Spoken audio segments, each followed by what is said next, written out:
Hello everyone, the Dark Lion here. As you've seen in the title, today's video is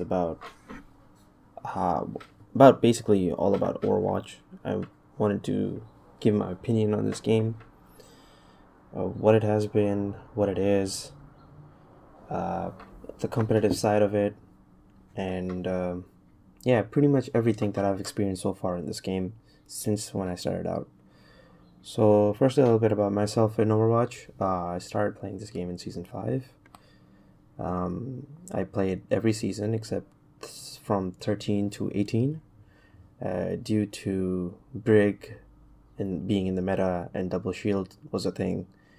And I'm not too fond of having, just team comps that just don't require skill, just more like W and Q pressing. I'm just not for that. So I just skipped those seasons. I didn't want to play that, didn't want to indulge myself into more hate for this game. But let me tell you something first. You will definitely hear me say a lot of negative things about this game, but overall, I really like it. I really love the game, the design, the characters, and it's just the idea is there, but the design, I don't know how they wanted to implement it, but it's still a pretty good game, I would say. So let me just get that out of the way. So at first, when I start playing the game, obviously, you have a main, and I main soldier. I wanted to be DPS. Later on, I switched my role from DPS to support. I tried out every role, but support was the one that stuck out to me the most because of the fact that there's a lot of DPS players already in the game, and support is one where you can carry by just, no matter how bad your team is, you can just always just keep them alive, and hopefully they make mistakes over and over, but them getting that one kill, DPS might get that one kill that just gets you that team win. So yeah, support was the role that I wanted to go with. I started firstly in season 5. I started out the game in gold when I played competitive. Next season I reached plat, and finally in season 9 I hit diamond. And I've been hard stuck diamond since last season, I would say. On my alt account, I don't know if you'll be able to see in my on the background, but you should be able to see my rank, and I did reach masters last season, and I finally retired after that because that was my goal, to hit masters and make this video. In diamond I started playing Ana mainly because she was the support that required the most mechanical skill, and she can make more plays than most supports. ZEN was my second favorite. He's also a playmaker, but he's mostly team dependent. Now, why am I making this video? Main reason is that I always wanted to make another video on the game when I reached masters, to tell my overall experience with the game.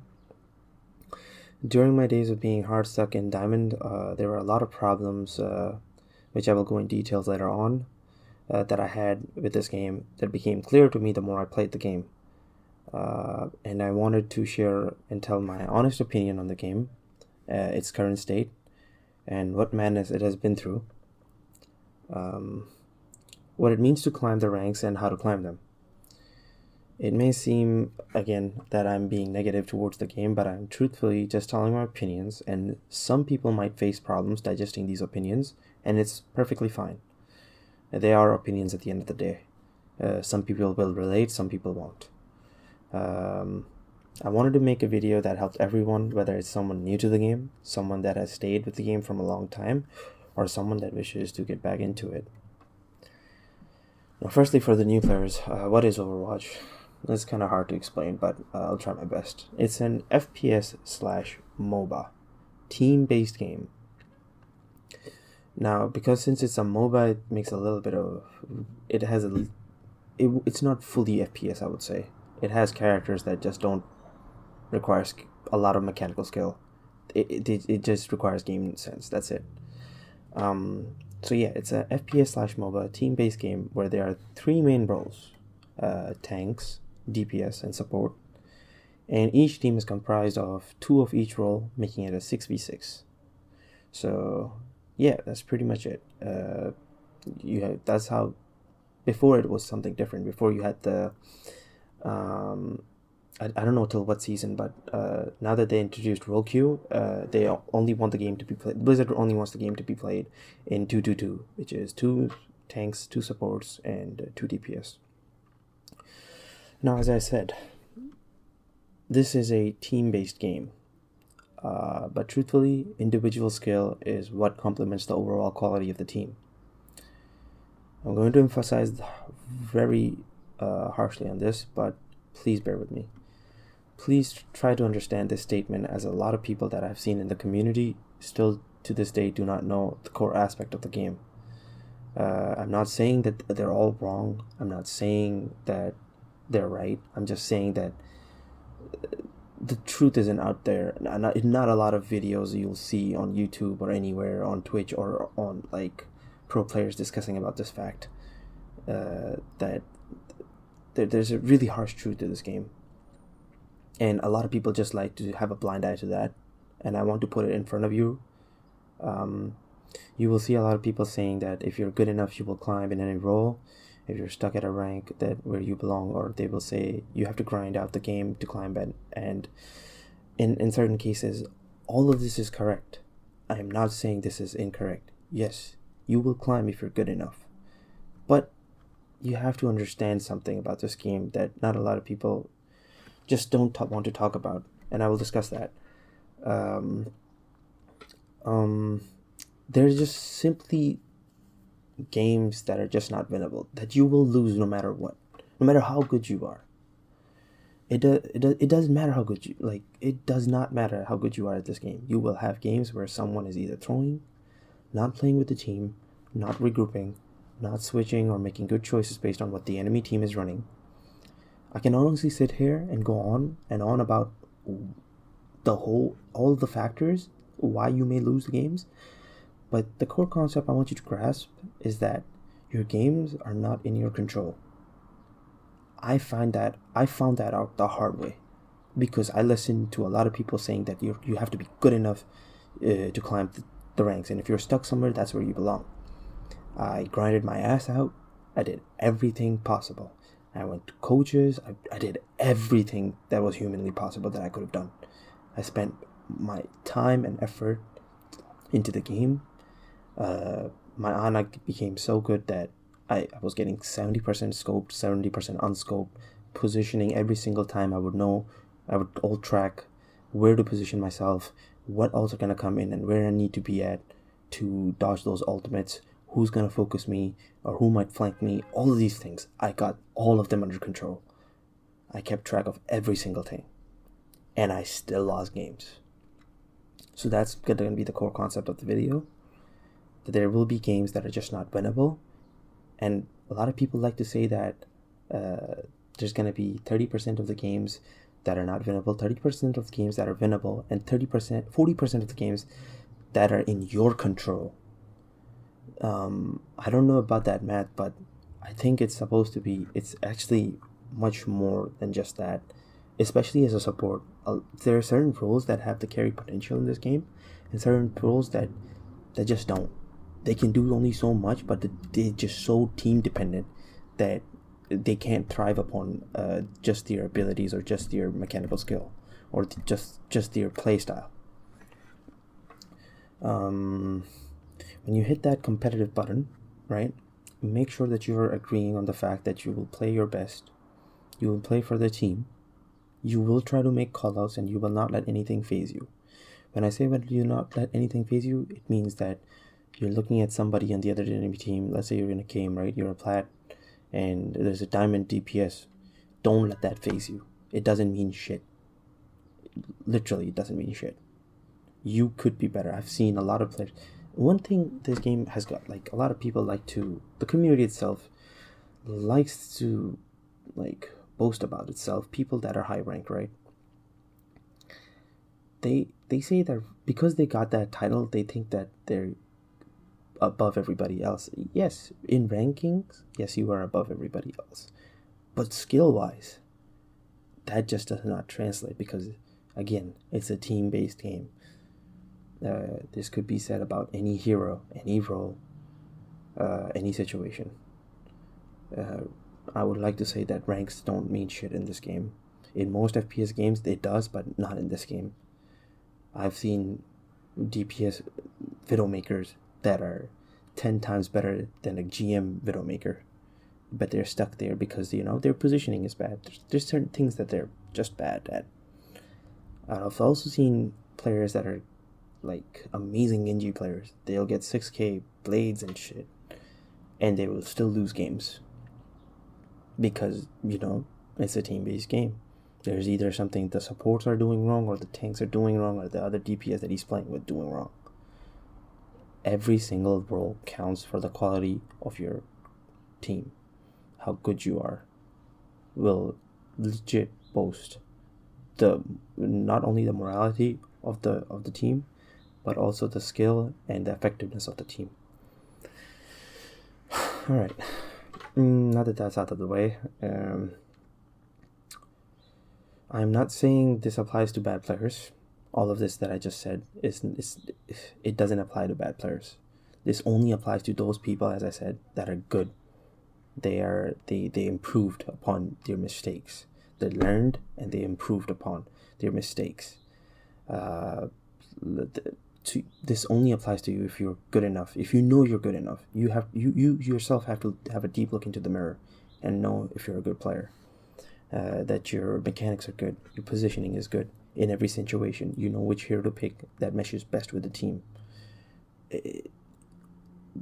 And now here's the best part about the game. Despite all of these things, let's say the above mentioned that I just said are all good. Usually in most FPS, when you get all these things right at a higher level, you will begin to climb. You always begin to climb. Whether it's Siege or CS, most of these games are single-handedly carryable. You can 1v3 people if you're good enough. But I would like to say, and especially, that's a very narrow point of view, I would say, that I just said, but hear me out. Usually in most FPS, when you get all these things right, you climb. But since Overwatch is a team-based game, that's not the case here. Like, your support can be godlike. You're hitting, let's say for an Ana, let's say I'm an Ana main, right? I hit all my sweeps, I hit all my shots, I'm healing my team perfectly, and I'm dishing out damage when the heals are there, right? I can see the incoming damage, I know who to heal, I hit the juiciest of nades, juiciest of antis, right? But if my team does not follow up on these things, right? If I, let's say, sleep a Doomfist in the backline, I have 6 seconds to 3 seconds legitimately to make a decision. Either I wait here and try to one-shot him, which I cannot. A Doomfist has 250 HP, and I can kill almost like 200 HP targets. The 50 HP will let him live, and he will get an ability off on that. He'll immediately kill me. So I have 3 seconds to legit read the situation. If my team will turn around to kill this Doomfist that I've slept in the back, or the Mei in the back, or any 250, or the Reaper, any of the 250 HP targets, will they turn around to help me and get this win? Or will they actually be blinded, not listen to my call out, and just keep looking forward? Tanks will frontline and DPS will try to destroy their frontline. They will not look back. And if that's the situation, I need to run away and hide.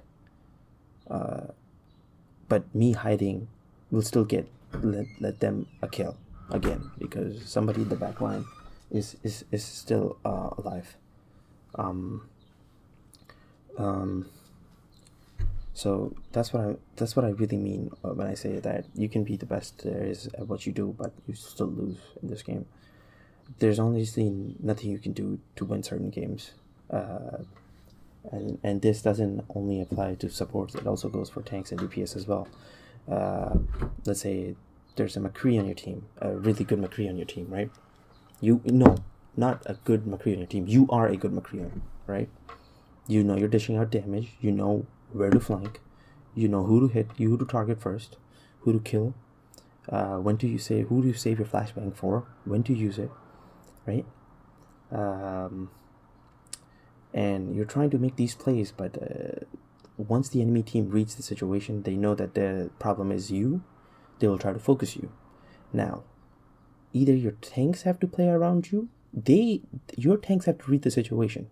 They have to understand that there's somebody that is actually being a problem for them, and they will target that. What we have to do to deal with that situation. You can honestly communicate, or certain good tanks will already know what to do in those situations. In that sort of situation. For supports, it's gonna be, alright, I know that the incoming damage will be on my McCree. I have to make sure that I have my heal ready when he's in trouble, because they will focus him. So, as I said, it's a team-based game, right? And if any of one of these key roles is not there present, you might get picked off, or you might not be able to flank, or you might not be able to make that play that requires for you to, that was like the winning goal for the team. Same problem with Ryan. Ryan hearts are there to make space, so most tanks are there to make space, right? But if your DPS cannot utilize that space, or if your tanks, or if your support cannot heal you, because tanking requires damage intake. The tank has to take damage in order for them to make space. Support has to heal them in order for him to stay alive, so that he can keep making that space. The DPS has to follow up on that and kill whoever there is that they get a chance to pick off, and not missing that shot, that crucial shot that it requires them to get that pick off to win the team fight. And yeah, that's how it works. It's a game that requires full team-based effort, and which is why the basic problem is in this game that not a lot of people are honestly egoistic. There's a lot of people that just, especially in Diamond. I've done another alt account, and in which basically on my alt account I became master, not on my main. So on my alt account I went from, I believe, high gold, low plat, because of my placements were horrible. When I placed for the first time last season, and last season I was able to get that account from plat to masters, just by playing Ana. I just knew how to play it. Not saying that you're gonna have a difficult time. Legit, you have to start thinking about it in a way that, like this, right? A lot of people don't get a lot of time to play this game. Let's say you get 2 hours in a day. You at max can get 3 or 4 games. And even in 3 or 4 games, there's no guarantee of you winning those, even though you're playing optimally, you're playing the best you can. And you know you're good. I'm not saying you know that you're playing the best you can. Sometimes the best that you can play is not just good enough. So I will not use that term. I would like to say that you know you're good enough to win the game, yet you still lose because there was somebody throwing, there was something wrong with the team, right? Now, you lost those 3 games. Next day, you hop on at the same time. There's no guarantee that you will win these games. You might lose again because of somebody screwing up the team.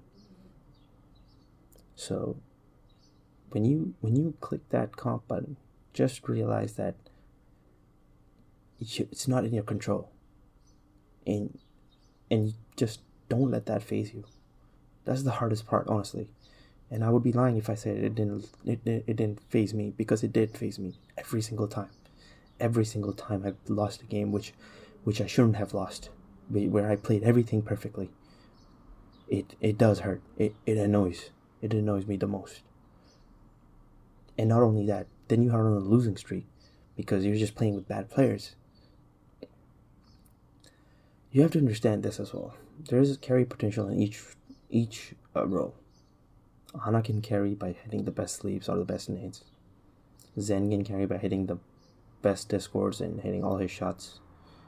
In DPS, you can have McCree, Vito hitting all their shots. Best positioning.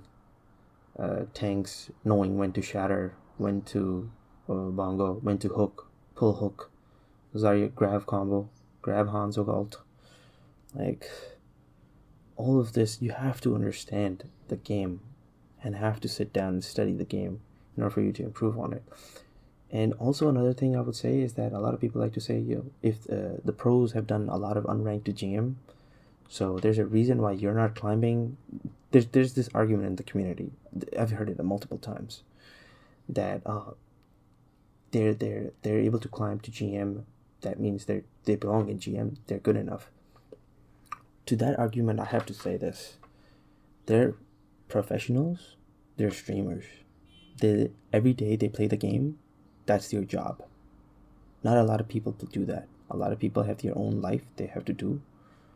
They barely have 2 hours or 3 hours to play the game, right? Their sample space or sample size is way bigger than ours. Even if they lose games, which they do, by the way. If you can't tell me that there's a GM person that hasn't lost games in Diamond or Platinum or Silver at this point, because there are certain things that are just out of their control. But they do make up for it because of the sample size they have, because of how much effort and time they put into it in a day. For a normal person, that's not possible. For somebody that is just playing the game for 2 hours in a day, 3 hours, that's not possible. He will go to the next day, he'll be legit on a losing streak and will de-rank.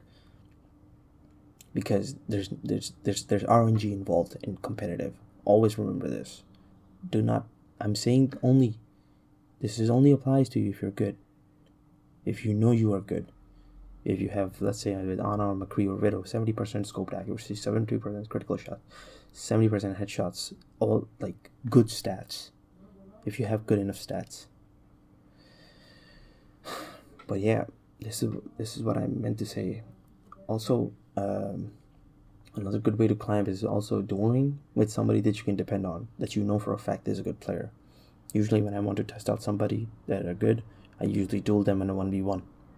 That's the only way sometimes. I just don't take word with what other people are saying, that I'm good enough or not. Only I know that I'm good enough, but to test others I have to see how mechanically gifted or how mechanically good they are, so I have to fight them. And usually I see that when I beat them as a support main, playing DPS, and I beat them, they're a DPS main, then I definitely decline. So I would say that's definitely another good way to find out who's optimally the best player. And the other person should not feel bad as well. They should also understand that I'm trying to climb and I don't want any thing lacking. So yeah, the dueling is another good way to climb. The other problem I have with this game is that which annoys me the most is that it's an FPS. Yes, it has mobile elements. It's an FPS though, but I don't have any hate towards Mercy mains. I simply don't. I do not. I myself played a lot of Mercy back in the day. Season 5 when I came in, Mercy was OP, and if you didn't pick her, you were throwing. So I had my fair share of Moth meta, and which was a pain, brutal, boring. So many bad things I have to say, but right now she's in a good state, I would say. But still, what annoys me the most is that, right, you're mechanically gifted. Let's say you're mechanically gifted. You're amazing at your shots. Let's say you hit all your shots as a Widow, as a McCree, or as any other DPS soldier or something, right? You're mechanically gifted, you're mechanically good, and you're stuck in Diamond, right? And reason being is that you can't carry hard enough, or if you can, you still lose, because there's always something lacking on your team, on your games. And then you see this GM Mercy main that all she has to do is just pocket or heal people in aim general direction, and she's GM. That shit actually annoys the hell out of us. Actually, me, honestly, I'm not gonna lie. Because if a person only plays one hero, doesn't know how to switch, doesn't know how to play another hero, or he's not mechanically good enough, I've seen a lot of Mercy mains that I know for a fact that when Mercy gets banned, or which, by the way, the ban phase are going, so if Mercy gets banned, they're either not gonna play, or if they're gonna play, they're actually gonna throw, because they can't hit their sleeps, they can't hit their Zen shots, they can't hit anything, because they're just not mechanically, they just don't want to put in the time and effort into the game. That's what you're telling me then. If you're only playing Mercy, or if you're playing only one character, that just goes to show that you're not willing to put in the time to learn other characters, other skillful characters. So be ready for that. That's another thing that annoys. Yeah, that's pretty much it. The state of Overwatch. I think a long time ago, Siegel did a video on that, which was honestly closest to what I was thinking as well. He basically emphasized that there's no counterplay anymore. There's just hard counters, no more soft counters. Another person that has only discussed about the struggle of support mains climbing the ladder is Joking, I think that's his name, on YouTube. He's slightly touched upon the topics that I've discussed today. He also did almost the same video, but I don't see a lot of the community not talking about these issues that exist in the game. And honestly, I understand, because the community itself is not good enough, which is why a good player might lose this game. You yourself have to just look at yourself and just not let it phase you. It's a grind. It's honestly a grind. But yeah, that's pretty much it. As soon as I hit Masters, I just retired from the game because I just can't do it. I can't go in every single match expecting it to be RNG based and then lose the game, lose 2 or 3 games just based off of throwers, where I know I did everything perfectly fine. I would legit go on replays and see everything. This is another idea. To see, right? If it was your team or if it was for yourself, watch the replays. It's a really good mechanic they added, and I really applaud them for that. They should have added this a long time ago, but they finally added it recently. So you should definitely make a use out of it to see where somebody did make a mistake, where was the play wrong. And most of the time, you will see where their team was wrong. You will see it. And it does get you frustrated, but you will know for a fact that it wasn't you, it was the team. And this again applies to people that know that they're good players, that have the skill. But yeah, that's pretty much it for this video. If you have any questions, comments, please let me know. I'll try to reply to them. Try not to be negative in the comment section. I know this video was a little bit too negative, but honestly, this is the frustration I had with this game. And I know for a fact that I will come back to this game. I still am. It's just that I really want this game to be improved upon. I really want Overwatch 2 to be improved upon. I really want them to not cater to the casuals. I really want them to just listen to the pro community, to just listen to the players that have put hours and hours into this game, learning every single mechanic, every single position, every single data about the game. Just listen to them. Honestly, that's all they have to do, is just listen to them and follow what they say. But yeah, well, I know I'm not GM or anything. This is just my opinion, honestly. But yeah, thank you all for watching. Catch y'all later.